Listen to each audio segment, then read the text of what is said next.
The first speaker for the session is Dr. Geeta Dharmati, and she will be speaking on vegan diet. Does it really help? To introduce my co-chair also, if the slides has come, I'll just take a chance to introduce. Yes, can I have Dr. Dharini Krishna's slide? Yes, Dr. Dharini Krishnan, as we all know her, she's a stalwart in the field of diabetes. She was a past national president for Indian Dietetic Association and a registered dietitian board. She was a chairperson. She's also a consultant dietitian at Chennai, and she's very well known in media and TV, radio, and various other social media platforms. And today we have her, I have her as my co-chair, and definitely this session is going to be very interesting with all stalwarts of diabetes and the Indian Dietetic Association stalwarts with us. Can I introduce Sheila Swami also? Sheila Krishna Swami. Can I have her slides? Yes, I'm very proud and very happy to introduce. We are all colleagues and we have worked together for the betterment of the field of and fraternity of dietetics.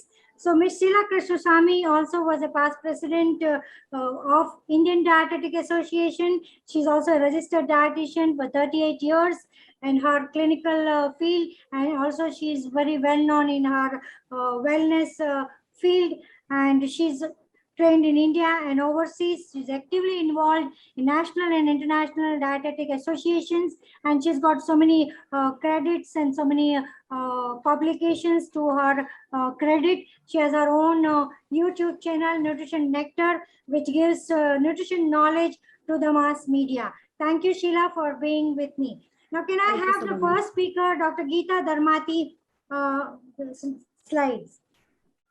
It's okay. My slide don't want. So Dr. Geeta, of course, very close to my heart, and we work together on many forefronts of diabetes and other clinical disorders. She's a registered dietitian, clinical nutritionist, director and founder of Geeta NutriHeal.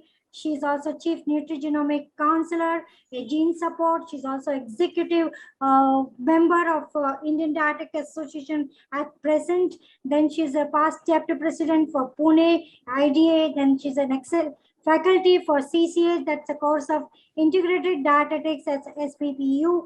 She's also a guest faculty at Symbiosis Institute.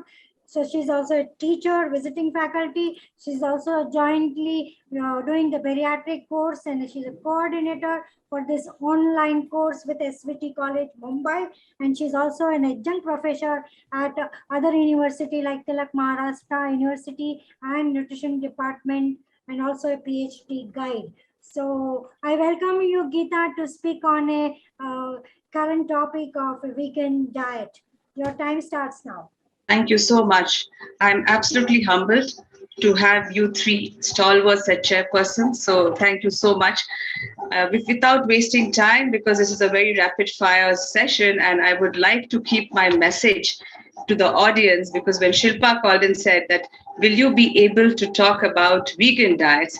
Then the thought which came to me that in 7 minutes, I have to deliver the crisp and the thought process about what is vegan diet and what take back home message each one of us should have. Does it really help is what we are here to understand in the next 5-6 minutes. We all look at nutrition, as rightly said by the other speaker. End of the day, whatever diet we follow, I want nutrition. My job as a dietitian or nutritionist is to work on the best balanced nutrients of macro, micro, and lifestyle modification. So any diet it may be. So if I have to introduce vegan diet, I have to keep portions in mind. And in that vegan diet, I always look at what is vegan diet, if anybody wants to follow, will be a balanced. It definitely says more than 5 servings of fruits and vegetables. It says every meal will have a whole grain, a whole carb, an unprocessed carb. It also says a good lentil, peas, beans as a protein source, and some kind of a soy food or a calcium-rich food as tofu or soy milk, which is 2 to 3 serving. This calorie is almost 2200 to 2500 for a day if we are looking at that portions to contribute to that energy intake. nuts and seeds almost 30 grams, and good fats almost 30% of the total fat allowance. So what does it mean? It means, yes, it gives me nutrition, it gives me macros and micros, but my worry is different. I have to look at positive and the negative point of what it gives me and what it doesn't. Because end of the day, if I am eliminating some food in my diet, I have to look what are the challenges in it. Because I know that my challenge will be more of phytates in the diet, which may affect my bioavailability. My challenge may be by absorption of these micronutrients of calcium, iron, and other areas of my food. My challenge may be able to put up to the proteins and a good fatty acid profile. Will I be able to make up to my B12? And how will I look at my fats?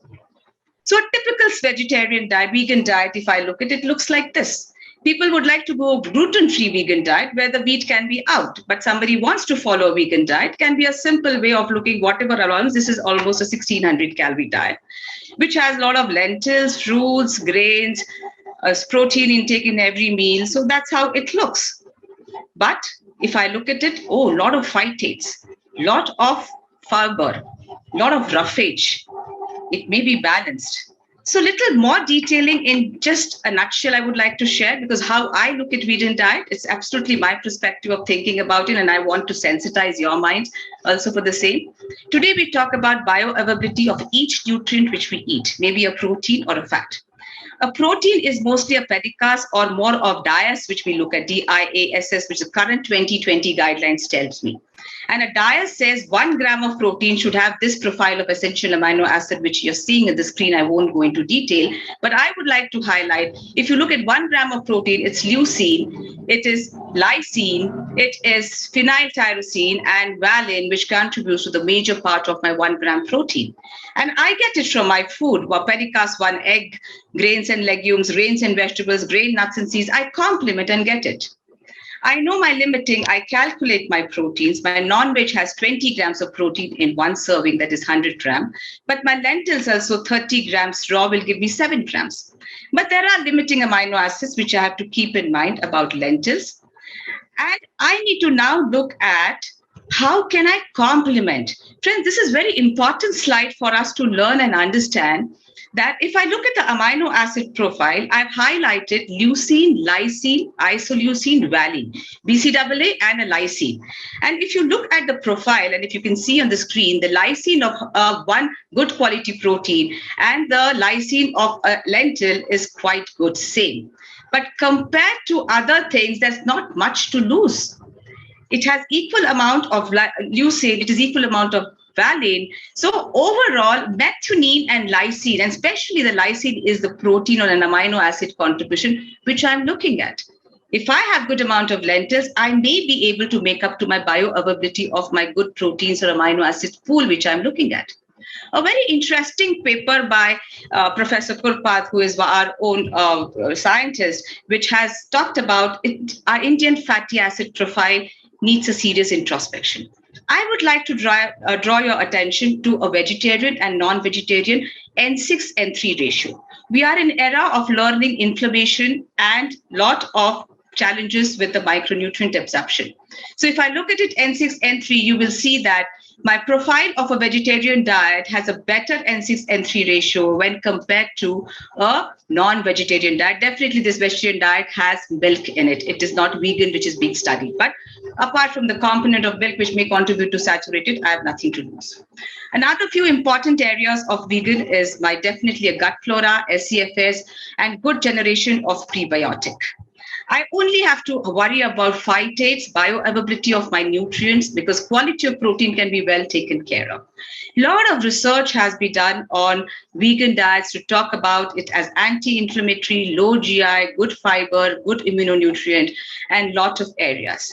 It does work on my gut flora, and I know that when I'm talking about my own health, my gut has to do the job. And I'm sure all the clinicians and dietitians agree with me. Tomorrow's nutrition is all about gut nutrition. And to summarize the whole thing, if I want you to take back home message, vegan is a good diet because I'll be working very good on antioxidants, phytonutrients.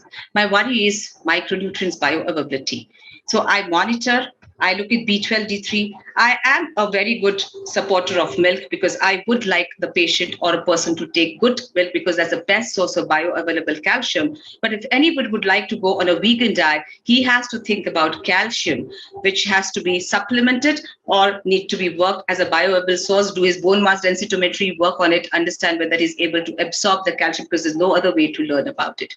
But all this iron, calcium, zinc, if I am able to work on with the bioavailability, my macronutrient profile can be very well adjusted. Looking forward, fatty acid profile, amino acid profile can be very, very well taken care with vegan diet, with the exception to micronutrients. Thank you so much. I think I made my point very clear in the given time to let each one of us learn about what is important to look in diet is nutrition. What is nutrition is the bioavailability, the gut flora, and what is important is the micronutrient absorption of iron, zinc, and calcium, which should be monitored if one is on vegan diet. Thank you so much for the organizers to give me this time and allowing me to put my thoughts across. Thank you. Over to you. Thank you, Jim. Geeta, for that excellent and crisp way to explain how does vegan diet help. And you have almost cleared all the myths and given the facts of